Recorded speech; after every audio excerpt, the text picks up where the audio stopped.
Well, hello there.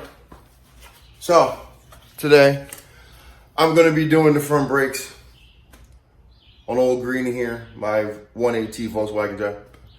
And I've been having an issue with it. I have been having some brake fade issues and on the rear, even though I know they're brand new because I already did them. As well as issues with my handbrake applying, which I believe are due to the same reason. So I'm going to be changing my front brakes to find out why I'm having those issues. Because when I do any kind of moderate to heavy stopping, it feels like the car isn't slowing down. Which usually on a front wheel drive car, since the front rotors are bigger, they have more of your stopping power. So I'm going to get the car jacked up. I'm going to take the wheels off, and we are going to then examine what could possibly be wrong with my front brakes that is causing this issue to happen. All right, so just take this wheel spacer off. All right, so before I get into how the rotors look, right? The tools you're going to need are going to be, if you have it, either a caliper depressor, okay? If you don't have, or one of these, you can run down to AutoZone, Napa, whatever auto parts store. They're like $10, or you can get a large size C-clamp as well.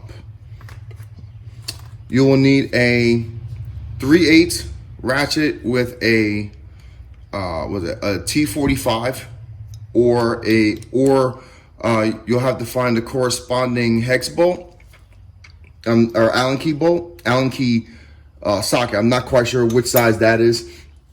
And then for the caliper carry bolts, you will need an 18mm socket.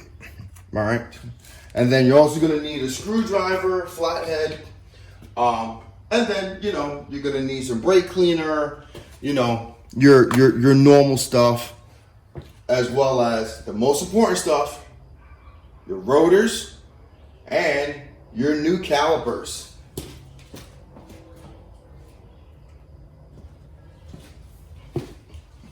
So, what we have here, all right, so if you see these trailing marks right here, they're all over the rotor. So that looks like either dirt or something hopped up or splashed or was already on the rotor when the seating process was taking place. There is some mild grooving down here on the lower.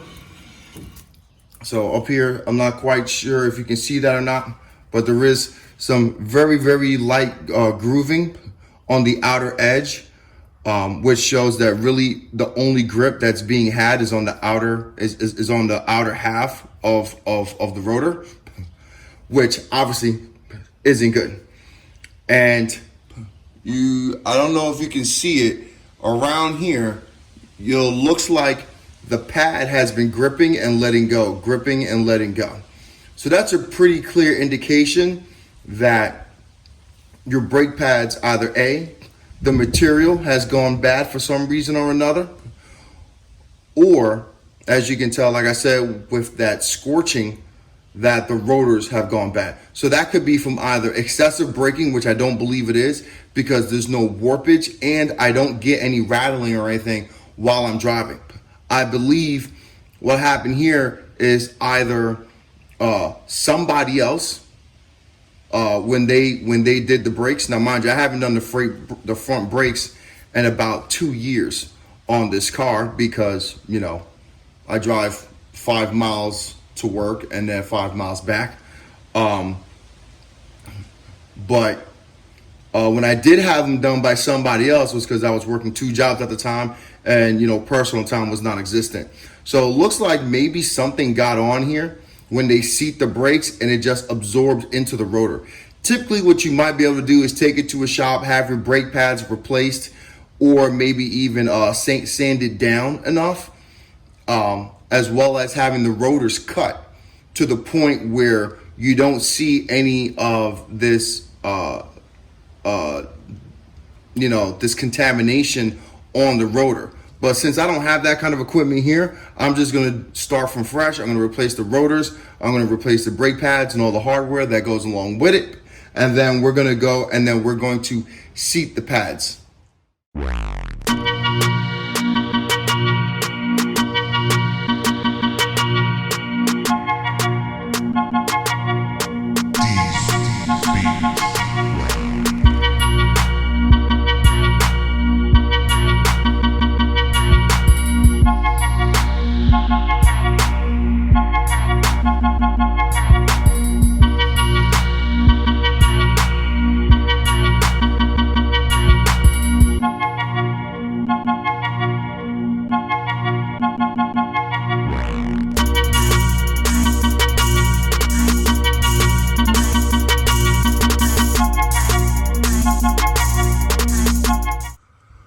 All right, everybody.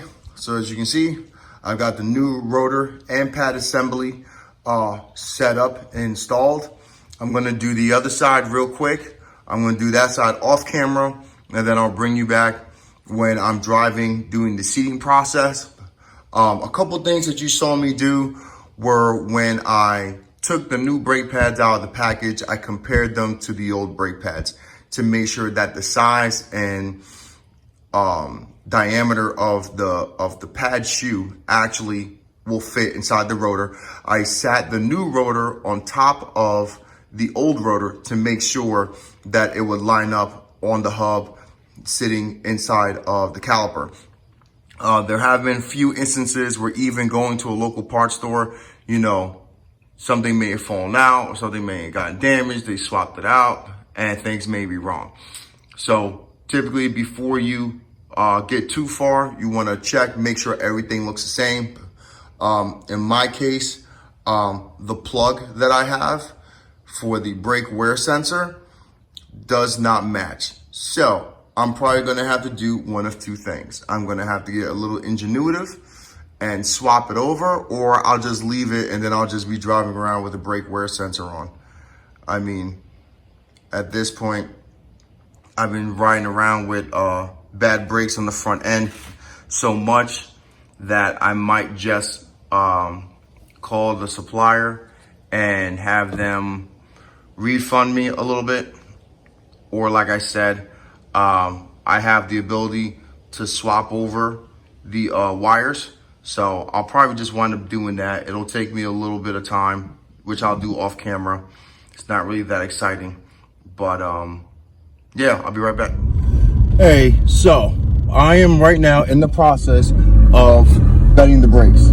So I live around other houses and I don't want to drive too far before hitting a good stretch of road.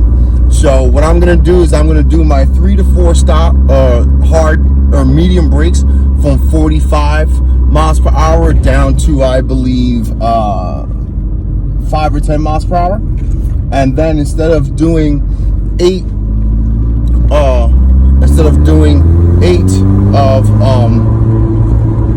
60 down to 5 miles per hour aggressive, I am instead going to do probably about 5 or 8 or 10 from 55 down to 15 miles per hour.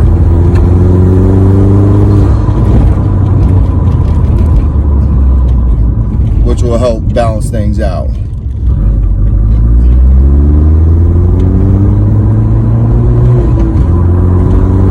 My second to 45 and my aggressive braking.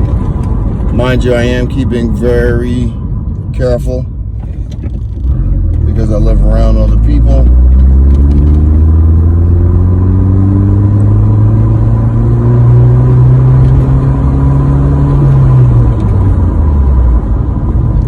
And another thing that you want to be cautious of as you're bedding your brakes is that you don't come to a complete stop anywhere in the middle of the process, because then you'll literally wind up, I forget the professional term, but you'll wind up causing an issue with your brakes only gripping to that one spot.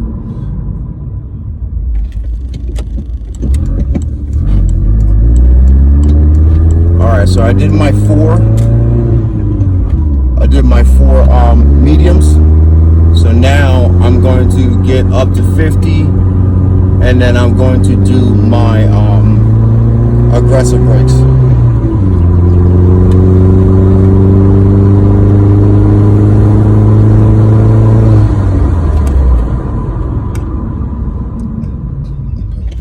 And it's not unnormal to start smelling something, to start smelling some type of weird burning chemical. Blah, blah, blah.